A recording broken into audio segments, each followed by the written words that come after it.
The billionaire expected fraud alerts, luxury purchases, maybe a disappearing act. But when the bank called him crying, not angry, and told him where his card had been used, he dropped his phone. Because the poor single mother he trusted for 24 hours didn't spend the money on herself, she spent it on something that would change his life forever. Scene 1. Introduction. The billionaire, Ethan Blackwood, had everything money could buy. Private jets, glass penthouses, a net worth that could erase poverty in a small town. Yet every morning Ethan woke up alone. No family, no children, no worms. At 42 he had conquered business but lost something far more important along the way. That morning his driver pulled the Rolls-Royce to a stop at a red light. That's when Ethan saw her. Scene 2. The poor single mother. She stood on the sidewalk holding a cardboard sign. Single mother. 2 kids. Anything helps. Her clothes were clean but worn. Her eyes tired but proud.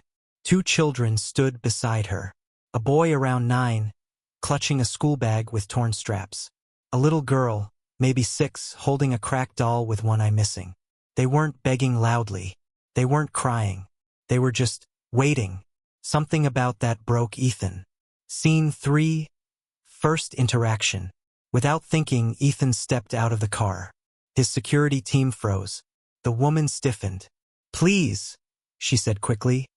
"I don't want trouble." Ethan smiled gently. "What's your name?" "Sarah." Her voice shook, but her back stayed straight.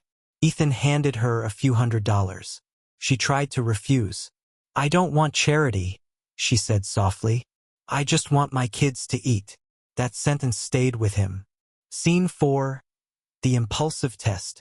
As Ethan turned to leave, something impulsive happened. He pulled out his black unlimited credit card and placed it in her hand.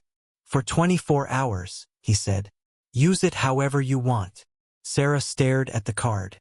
"This is a mistake." "No," Ethan replied. "This is a test." "A test of what?" "Humanity." Scene 5. Conditions. Ethan gave her 3 rules. No illegal activity. Return the card in 24 hours. Spend it however she believed was right. Sarah's hands trembled. "Why me?" she asked. Ethan looked at her children. "Because you didn't ask for more." Scene 6. Sarah's night. That night Sarah didn't sleep. She sat at a cheap motel table staring at the card. Her son asked, "Mom, are we rich now?" She hugged him.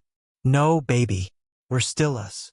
She made a list, and none of it said jewelry, luxury clothes, phones, vacations. Instead, her list said food, education, medical help, others. Scene 7. First purchase. Food for many. Early morning. Sarah walked into a grocery store. She didn't buy steak. She bought rice, milk, bread, baby formula, diapers, fresh vegetables. Enough food to feed dozens of families. The cashier asked, "Are you running a charity?" Sarah smiled. "No." "I just know hunger." Scene 8. Helping others. She drove to a nearby shelter. Paid for. Hot meals for everyone. New blankets. School supplies for kids. People cried. One elderly man kissed her hand. She said, "Please don't thank me. Thank the chance." Scene 9. The secret purchase.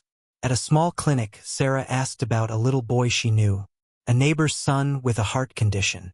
The surgery cost was impossible. Without hesitation, she paid in full. The nurse burst into tears. Scene 10. Ethan watches. Ethan didn't tell Sarah this, but he was watching, not through cameras, through bank transaction alerts. Instead of luxury brands, he saw clinics, schools, shelters, grocery stores. His chest tightened. "This doesn't make sense," he whispered. Scene 11. Her children. Only near the end of the 24 hours did Sarah spend on her own children. She bought Perpetuas. warm jackets, books, 1 small toy each. Nothing extravagant. Her daughter hugged the doll. "Is it okay to be happy, Mommy?" Sarah smiled with tears. "Yes." Scene 12. The final transaction. Minutes before time ran out, one last charge appeared on Ethan's phone. A college savings account, opened in Ethan's name, with a note, "For the child you haven't met yet." Ethan froze. Scene 13. The meeting. At the 24-hour mark, Sarah returned the card. She placed it gently in Ethan's hand. "I didn't use it all," she said. "I hope that's okay." Ethan couldn't speak. His eyes were red. "Why?" he finally whispered. Scene 14. Her answer. Sarah looked him straight in the eyes. "Because money is loud, but kindness is quiet, and quiet things last longer." Scene 15. The breakdown. For the first time in decades, Ethan Blackwood cried. Not a tear. He sobbed. In front of his security team. In front of strangers. In front of a woman who had nothing, yet gave everything. Scene 16. The life-changing reward. Ethan wiped his face, then said words that stunned everyone. "Sarah, I don't want the card back. I want you to run my foundation." She stepped back. "I'm not educated. You're the most educated person I know." Scene 17. A new beginning. Months later, Sarah became director of Ethan's charity. Her children attended private school. Shelters expanded. Lives changed. And Ethan? He finally felt rich. Ending moral y city. Sometimes the poorest people carry the richest hearts. And sometimes one act of trust reveals more humanity than a lifetime of wealth.